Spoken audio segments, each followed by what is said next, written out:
నంద్యాల మండలంలోని ఐలూరు గ్రామంలో సోమవారం మాజీ ఎమ్మెల్యే శిల్పా రవిచంద్ర కిషోర్ రెడ్డి బాబు షూరిటీ మోసం గ్యారంటీ కార్యక్రమంలో పాల్గొనడం జరిగింది. రాష్ట్ర ప్రజలకు నాడు ఎన్నికల సందర్భంగా సీఎంగా ఉన్న చంద్రబాబు ఇచ్చిన హామీలు, చెప్పిన వాగ్దానాలను, సూపర్ 6 పథకాలను అమలు చేస్తామని ప్రజలను మోసం చేశారని, ఇటువంటి కూటమి నేతలకు ప్రజలు రానున్న కాలంలో తగిన బుద్ధి చెప్పాలని మాజీ ఎమ్మెల్యే శిల్పా రవిచంద్ర కిషోర్ రెడ్డి తెలిపారు. ఐలూరు గ్రామంలో వైఎస్ఆర్సీపీ మండల స్థాయి సమావేశం నిర్వహించడం జరిగింది. ఈ కార్యక్రమంలో రాష్ట్రంలో కూటమి ప్రభుత్వం చేస్తున్న అరాచకాలు, మోసాలను, అక్రమ అరెస్టులను, వైఎస్ఆర్సీపీ నేతల అక్రమ అరెస్టులను, అధికారులపై వేధింపులను మాజీ ఎమ్మెల్యే తీవ్రంగా ఖండించారు. ఎన్నికల సమయంలో రాష్ట్రంలో సంపద సృష్టిస్తానని చెప్పి నేడు రాష్ట్రాన్ని అప్పుల ఊబిలోకి నెట్టాడని విమర్శించారు. సూపర్ 6 పథకాలంటూ ఉదరగొట్టి నేడు పథకాలను అమలు చేయడంలో ఫెయిల్యూర్ అయ్యాడని, బాబు షూరిటీ మోసం గ్యారంటీ అని ప్రజలు తెలుసుకున్నారని ఎద్దేవా చేశారు. కూటమి ప్రభుత్వం ప్రజలకు చేసిన మోసాలను వైఎస్ఆర్సీపీ నేతలు, కార్యకర్తలు ప్రతి ఇంటికి వెళ్లి వివరించాలని కోరారు. కూటమి నేతలకు తగిన బుద్ధి చెప్పాలని కోరారు. రాష్ట్రంలో వైఎస్ఆర్సీపీ నాయకులను, మాజీ ఎమ్మెల్యేలను, ఎంపీలను, అధికారులను కూటమి నేతలు కక్షగట్టి, పగబట్టి అక్రమ కేసులు బనాయిస్తున్నారని, జైళ్లలోకి నెడుతూ తీవ్రంగా ఇబ్బందులు పెడుతున్నారని అన్నారు. కేసులకు భయపడే పార్టీ వైఎస్ఆర్సీపీ కాదని, కేసులకు భయపడే నాయకుడు వైఎస్ జగన్మోహన్ రెడ్డి కాదని అన్నారు.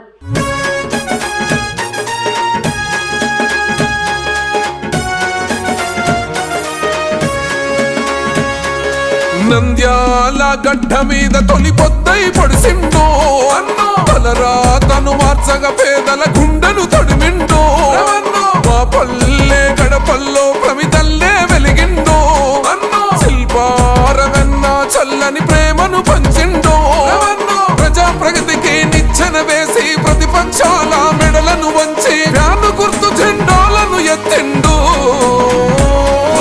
నంద్యాల లీడరువే అన్న శిల్పారవెన్న, ఫ్యాను గుర్తు చెండెత్తినవే అన్న శిల్పారవెన్న. నంద్యాల లీడరువే అన్న శిల్పారవెన్న, ఫ్యాను గుర్తు చెండెత్తినవే అన్న శిల్పారవెన్న.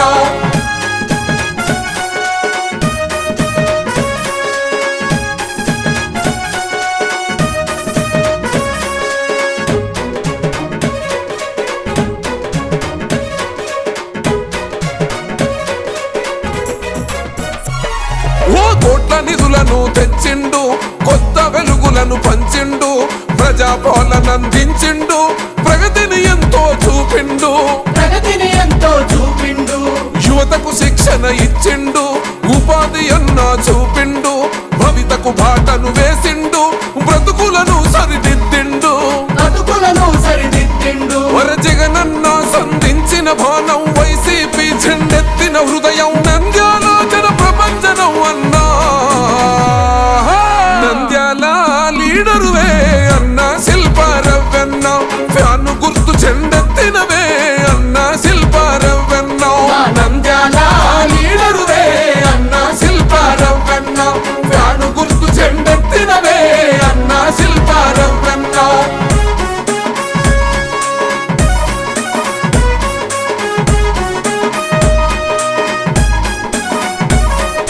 చదువును ప్రోత్సహించిండు, విద్యార్థుల దరి చేర్చిండు, కళాశాలలను కట్టిండు, వైద్య విద్యనందించిండు,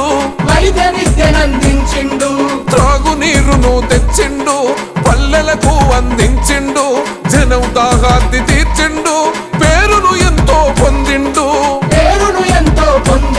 వర అన్నదాత కన్నీళ్లను తుడిచి మిర్చి రైతుల కండగా నిలిచి నంద్యాల గుండెల్లో నిలిసిండు.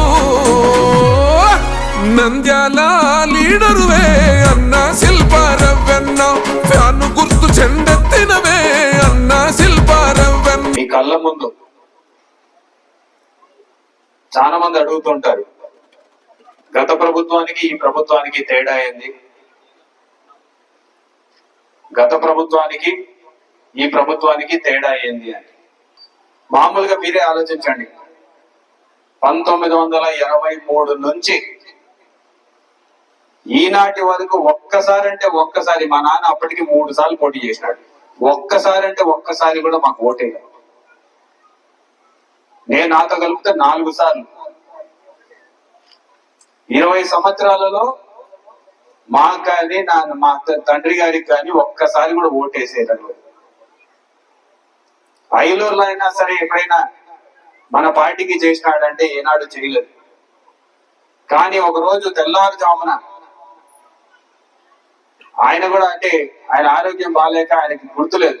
వాళ్ళ పిల్లలు వచ్చినారు, బసవన్న తీసుకొని వచ్చినాడు. ఆ రోజు రవణ బసవన్న మా ఐలూరు గ్రామ నాయకులు తీసుకొచ్చినారు. ఏడ్చుకుంటే ఆ పిల్లోడైతే అన్న రాజకీయాలకి మా నాయన ఉండిండొచ్చేమో మాకు తెలియదు కానీ మా నాయనని మాత్రం బతికించండి అన్న అని చెప్పాడు. అంటే రాజకీయాలు పక్కన పెట్టండి అబ్బా, మీకు ఏం కావాలి అని చెప్పేసి మాత్రమే ఆ రోజు ఆ ప్రభుత్వంలో మనం అడిగింది. దగ్గర 10.5 లక్షల రూపాయలు ఆయన నాకు ఆ 10.5 లక్షల రూపాయలు కూడా పెద్ద ఆశ్చర్యకరమైన విషయం కాదు. ఆశ్చర్యకరమైన విషయం ఏంటంటే డాక్టర్లు ఆయన బతికే శాతం ఎంత శాతం ఉంది, ఆయన బతకడానికి అవకాశం ఎంత శాతం ఉంది అని అడిగితే 1% అని చెప్పినారు. అసలు బతకడానికి అవకాశమే లేదు. 99% ఆయన చనిపోతాడు, 1% మాత్రమే అవకాశం ఉంది. గుండెల్లో టైం బాంబ్ పెట్టుకొని తిరుగుతున్నాడు మనిషి, ఎప్పుడైనా సరే ఆగిపోవచ్చు, ఎప్పుడైనా సరే చనిపోవచ్చు ఆ వ్యక్తి అని చెప్పిన వ్యక్తికి ఇటు ఈయనని హైదరాబాద్ పంపించడం, విజయవాడకు కూడా వాళ్ళు పోలే, ఫోన్లలో పనులు చేసినటువంటి ప్రభుత్వం జగనన్న గారి ప్రభుత్వం అని చెప్పేసి చాలా గర్వంగా జరిగింది. ఈ గ్రామంలో పిల్లలు బడికి పోలేక, ఎందుకంటే చెవిటి మిషన్లు లేక, చెవిటి మిషన్లు పాడైపోయి ఒక ఆపరేషన్ చేయాలంటే దగ్గర 7-8 లక్షలు అవుతుంటే అటువంటి ఆపరేషన్ జగనన్న ప్రభుత్వంలో ఎన్నో చేసినాం, చెప్పుకోలే. ఒక్క పిల్లాడికి చేయాలంటే 13 లక్షల రూపాయలు అవుతుంది, చెప్పుకోలే. ఈ గ్రామంలోనే 3-4 ఇచ్చినాం, చెప్పుకోలే. ఏం చేసినారు అని చెప్పేసి ప్రతిపక్ష నాయకులు అంటారు. జగన్మోహన్ రెడ్డి గారు ఏం చేసినారు, శిల్పారావు ఏం చేసినాడు, వైసీపీ వాళ్ళు ఏం చేసినావంటే ఇటువంటి కథలు ప్రతి గ్రామంలో కూడా వినాలి అని చెప్పేసి నేను నా తెలుగుదేశం నాయకుల్ని కోరుతా ఉన్నా. మా పార్టీ వాళ్ళు కాదు, మీ పార్టీ వాళ్ళకు కూడా సహాయం చేసినటువంటి గొప్ప గుణం వైసీపీ నాయకుడిది, జగన్మోహన్ రెడ్డి గారు అని చెప్పేసి తెలియజేస్తాను. మతం చూడం, పార్టీ చూడం, ప్రాంతం చూడం అని చెప్పేసి మాటలు చెప్పడం కాదు, చేతుల ద్వారా చేసి చూపించామని చెప్పేసి ఈరోజు చాలా గర్వంగా తెలియజేస్తున్నా. మరి మన ప్రభుత్వంలో ఈ గ్రామంలోనే కాదు ప్రతి గ్రామంలో చెప్పమంటే తెలుగుదేశం నాయకులు పేర్లతో సహా చెప్తా ఎవరెవరికి సాయం చేసినామని చెప్పేసి. వాళ్ళని పార్టీ పరంగా చూడ, మనిషిని ప్రాణంగా ఒక పేదవాడిగా మాత్రమే ఆ రోజు చూడడం జరిగింది. మరి ఈ రోజు ఏం చేస్తున్నారు ఈ ప్రభుత్వం వచ్చినప్పటి నుంచి? ఓహో వీడు వైసీపీ పార్టీకి ఓటేసినాడు కాబట్టి పెన్షన్ కట్ చేయండి, రేషన్ కట్ చేయండి, ఆఖరికి రేషన్ షాప్ డీలరా తీసేసేయండి, ఫీల్డ్ అసిస్టెంట్ గా పనిచేస్తున్నాడా పీకేసేయండి, లేకపోతే ఆఖరికి కసులు కొట్టుకుంటున్నారా వాళ్ళని కూడా తీసేసేయండి. వైసీపీ నాయకులు ఎవరు కూడా పని చేయకూడదు, వాళ్ళకి ఎక్కడైనా సరే ఒక చిన్న ఉద్యోగం ఉంటే ఆఖరికి వాళ్ళు 3,000 4,000 నెలకి సంపాదించుకునే ఉద్యోగాలు ఉంటే ఆ ఉద్యోగాల్ని కూడా లాక్కుంటున్నారు. మరి ఏ ప్రభుత్వం ప్రజా ప్రభుత్వం అనేది ఒకసారి మిమ్మల్ని ఆలోచించుకోమని చెప్తున్నా. ఆ రకంగా మనం పీకడం మొదలు పెట్టినంటే ఈ రోజు గత 20 సంవత్సరాలుగా తెలుగుదేశంలో పార్టీకి అండగా నిలుస్తున్న వాళ్ళు ఎంతో మంది ఇంకా మనం ఎప్పుడో తీసేసి ఉండాలి. ఎలక్షన్ల ముందర ప్రతి ఒక్కటి ఏది అడిగినా ఇది చేస్తాం. ఇప్పుడు ఇంట్లో ప్రతి ఒక్క మహిళ ఉంటే 18 ఏళ్ళ మహిళ మొత్తానికి ఎంత మంది మహిళలు ఉన్నా కూడా ప్రతి ఒక్కరికి 1,500 రూపాయలు ఇస్తానని చెప్పినాడు. ఎవరికన్నా ఇచ్చినారమ్మా? 1,500 15 నెలలు సంవత్సరం 3 నెలల కాలం అయిపోయింది. దాని గురించి ఆలోచనే లేదు. ఆలోచన లేకుండా మళ్ళీ ఇప్పుడు ఏమి దాన్ని మారుస్తున్నారంటే ఓ P4 సర్వే అంట.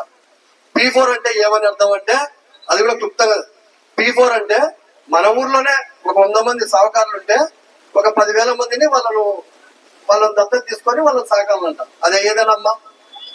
ఓసారి మీరు అలా ఆలోచించండి. ఆ 1,500 ఇవ్వడంలే. అదొకటి. ఏదో 90 మందికి రేషన్ బండి ఎక్కడి పోయినా కూడా ఏదో సందులో చేపించుకుంటున్నారు. ఇప్పుడు ముస్లింలు మనం చూస్తూనే ఉన్నాం. ఆ డీలర్షిప్ దగ్గర పోవాలా, కూర్చోాలా, ఆ బియ్యం తెచ్చుకోలేక ఎంతో మంది అసలు పడుతున్నారు.